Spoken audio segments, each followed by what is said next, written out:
Ang sinasabi po ng mga kababayan natin, proud DOM pa daw. Mukhang ang sinasabi kasi natin sa Sara Duterte, proud na proud pa daw etong si Digong. Na siya ay DOM, Dirty Old Man.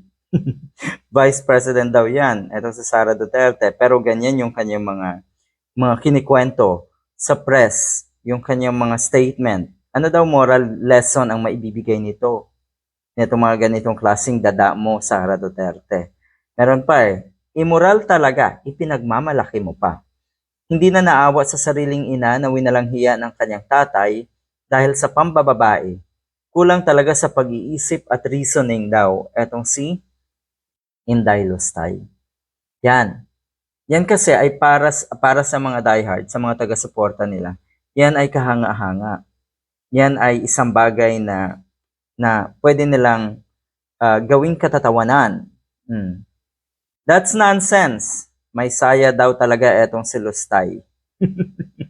Walang social relevance etong mga sinasabi netong ating Vice President daw.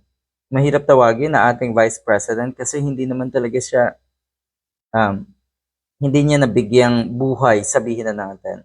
Winalanghiya niya ang institution. Meron daw isa na hindi tumitigil na mag-apply pa ulit-ulit para makapasok, makabisita, at makita nga etong si Duterte. Nanggugulo daw sa kanya na sana daw ay pagbigyan siya, yung babaeng yon, para makabisita nga kay Digong dahil miss na nga daw niya si Digong. Yan. Sabi ko sa kanya, eto na yung sinabi ni Inday Lostaya, alam mo, nabibilib ako sa iyo, sabi daw niya sa kanyang tatay. Dahil nakakulong ka na, pinag-aagawan ka pa rin ng mga girlfriend mo na nasa labas. Mga girlfriend.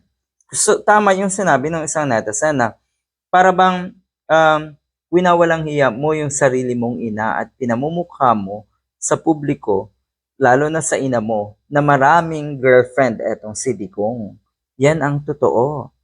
Pinag-aagawan daw. Nag-aaway-away pa rin daw silang lahat, yung mga girlfriend niya ni Digong. Pati yung ganito talagang iisipin na naman yan ng mga diehard na maraming nagmamahal kay Digong. Yak!